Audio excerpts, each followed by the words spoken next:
उत्तराखंड के पहाड़ों के बीच एक छोटा सा गांव था, भैरवपुर। ये गांव दिन में जितना सुंदर लगता था, रात होते ही उतना ही डरावना हो जाता था। गांव के बाहर घने जंगल के बीच एक पुरानी हवेली थी, जिसे कहते थे काली हवेली। कहते हैं जो भी रात में उस हवेली के पास गया वो कभी वापस नहीं आया।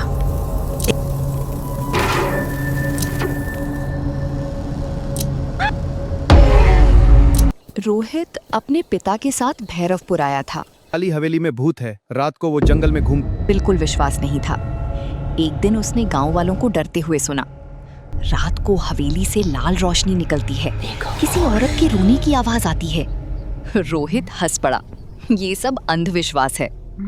तभी रोहित मीरा रुको, ने उसे वो रोका। हवेली खतरनाक है। मीरा, डरने की क्या बात है, मैं हूं ना। लेकिन वो लाल रोशनी। लेकिन रोहित नहीं माना। उस रात पूरा गांव सो चुका था। रोहित अकेले टॉर्च लेकर निकल पड़ा, सीधे काली हवेली की ओर। जंगल में अजीब सी आवाजें आने लगीं, पत्तों की सरसराहट, किसी के चलने की आहट। लेकिन पीछे मुड़कर देखता तो कोई नहीं होता। हवेली के गेट पर पहुंचते ही उसका दिल पहली बार जोर से धड़कने लगा। गेट अपने आप की आवाज के साथ खुल गया। अंदर पूरा अंधेरा, लेकिन ऊपर की खिड़कियों से लाल रोशनी आ रही थी। जैसे ही रोहित अंदर गया, उसे लगा कोई उसे देख रहा है। तभी अचानक पीछे से आवाज आई, तुम यहाँ क्यों आए हो? रोहित पलटा, लेकिन वहां कोई नहीं था।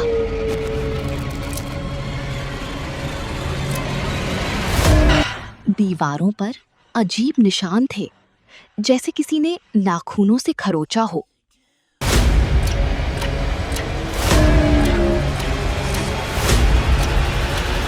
और फिर एक दरवाजा अपने आप खुल गया। अंदर एक कमरा, जिसमें एक पुरानी कुर्सी हिल रही थी, जैसे कोई अभी अभी उठा हो। अचानक एक औरत की परछाई सामने आई। लंबे बाल, सफेद कपड़े, आंखों से खून बह रहा था। वो धीरे धीरे रोहित के पास आने लगी। तुम भी वापस नहीं जा पाओगे।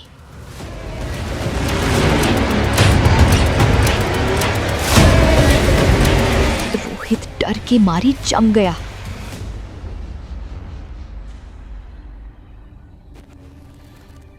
तभी अचानक मीरा वहां पहुंच गई। उसने रोहित का हाथ पकड़ा और बोली, ये आत्मा बदला ले रही है। असल में सालों पहले इस हवेली में एक औरत रहती थी, चंद्रा। उसके साथ धोखा हुआ था, उसे जिंदा जला दिया गया था।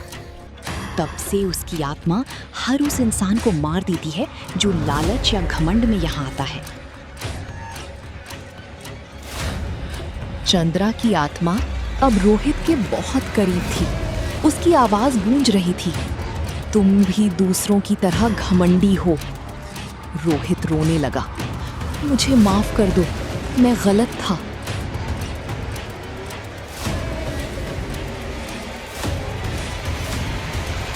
जैसे ही उसने दिल से माफी मांगी, अचानक हवेली की लाल रोशनी बुझ गई। आत्मा गायब हो गई। भूत।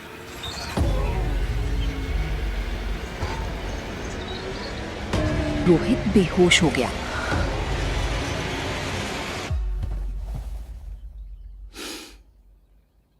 सुबह रोहित गांव के बाहर मिला,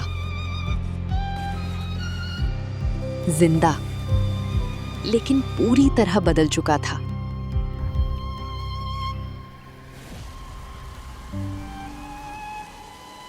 अब वो कभी किसी की बात को हल्के में नहीं लेता था।